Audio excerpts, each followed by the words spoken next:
Hi friends, welcome back to our channel. Motichoor laddu అండి, చాలా టేస్టీగా ఉంది. ట్రై చేయండి ఫ్రెండ్స్. ఒక బౌల్ తీసుకొని 2 కప్పుల శనగపిండిని యాడ్ చేసుకోండి. కొంచెం సాల్ట్‌ను కూడా వేసుకోండి. వేసుకొని కొంచెం ఫుడ్ కలర్‌ని కొంచెం కొంచెం వాటర్ వేసుకుంటూ పిండిని ఈ విధంగా కలుపుకోండి, నేను చూపించే విధంగా. కలుపుకొని స్టవ్ వెలిగించేసి కడాయి పెట్టేసి ఆయిల్ యాడ్ చేసి ఆయిల్ హీట్ అయిన తర్వాత పిండిని గెరిటతోటి కొంచెం కొంచెంగా ఈ విధంగా అప్పాల్లాగా వేసుకోండి.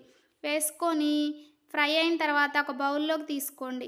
చల్లారిన తర్వాత ముక్కలుగా కట్ చేసుకొని మిక్సీ జార్లోకి వేసుకొని కోర్సుగా మిక్సీ పట్టుకోండి. ఒకసారి మిక్సీ పట్టి పక్కన పెట్టేసుకోండి. స్టవ్ వెలిగించేసి కడాయి పెట్టేసి 1 కప్పు షుగర్కి 1 కప్పు వాటర్ వేసుకోండి.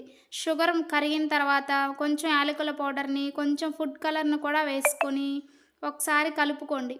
కలుపుకొని మిక్సీ పట్టుకున్న పౌడర్ను కూడా వేసుకొని ఒకసారి బాగా కలుపుకోండి. కొన్ని జీడిపప్పు పలుకులను కూడా వేసుకోండి. వేసుకొని 2 టేబుల్ స్పూన్ల నెయ్యిని కూడా వేసుకోండి. టేస్ట్ చాలా బాగుంటుందండి. స్టవ్ ఆపేసి చల్లారిన తర్వాత ఈ విధంగా లడ్డూల్లా చుట్టుకోండి. అంతేనండి, రాఖీ స్పెషల్ టేస్టీ మోతిచూర్ లడ్డు అండి.